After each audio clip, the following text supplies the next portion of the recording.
when 42-year-old Daniel Mercer called 911 on a quiet Sunday morning in rural East Texas. His voice carried the perfect mix of panic and heartbreak. He told dispatchers he had just returned home to find a nightmare. His wife, 38-year-old Melissa Mercer, and her 16-year-old son, Jordan, shot to death inside their home. It sounded like the beginning of a tragic home invasion story, the kind that shakes a small American town to its core. But investigators quickly learned that nothing about Daniel's version of events was true.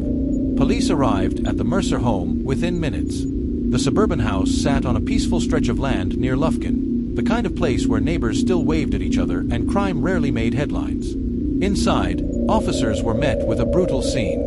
Melissa was found in the master bedroom with a gunshot wound. Jordan was found in the hallway, as if he had run toward danger or tried to escape. There were no signs of forced entry, no broken windows, no smashed doors, just two victims and a story that didn't match the evidence.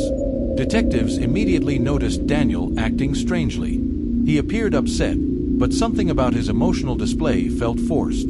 His clothes were spotless. His hands were clean. And every answer he gave came too quickly, too perfectly, as if he had rehearsed it. As officers searched the home, they found shell casings that matched a handgun registered to Daniel. He claimed the weapon had been stolen, but there was no sign of a robbery. Nothing was taken. Nothing was disturbed. As investigators dug deeper, Melissa's friends shared details about the couple's troubled marriage. Financial problems, heated arguments, talk of divorce. Melissa had even told a friend she was ready to leave Daniel. Jordan, her teenage son, often argued with him as well, adding tension to an already strained household. Detectives began to suspect the killings were not random but personal. Forensic scientists began examining the scene, and the evidence told a different story from the one Daniel tried to sell. Blood spatter patterns showed the shooter was close to both victims. Bullet angles suggested the killer moved through the house intentionally, not in panic. And gunshot residue was found on Daniel's sleeves, something impossible to ignore. When confronted, Daniel claimed he might have touched the victims while checking for signs of life. But the residue patterns weren't consistent with that explanation. Digital evidence was the final blow to Daniel's story.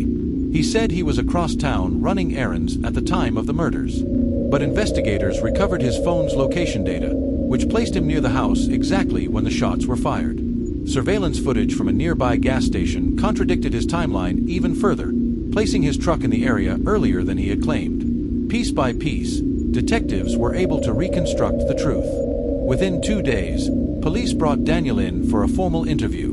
They already believed he shot Melissa during an argument and killed Jordan next when the teen came running toward the hallway. The scene had been staged to look like a break-in, and the emotionally charged 911 call was the final touch, meant to convince investigators he was an innocent man who discovered his murdered family. But the evidence refused to support his lie. Detectives arrested Daniel Mercer and charged him with 2 counts of murder. The small Texas community was stunned. Friends and neighbors struggled to understand how a man who portrayed himself as a devoted husband and stepfather could be accused of such horrific violence.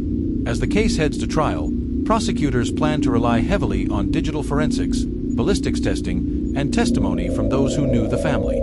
The defense is expected to argue that the investigation moved too fast and that Daniel is a victim of circumstantial interpretation. But many believe the mountain of evidence against him will be impossible to ignore. What began as a shocking emergency call has become one of Texas's most disturbing family homicide cases. Melissa and Jordan Mercer lost their lives in what investigators say was a calculated act of violence. And the man accused of ending their lives is the same man who tried to convince the world he found them already gone. As the story unfolds, people across the United States continue to follow the case, hoping justice will be served for a mother and her son who never saw the danger coming.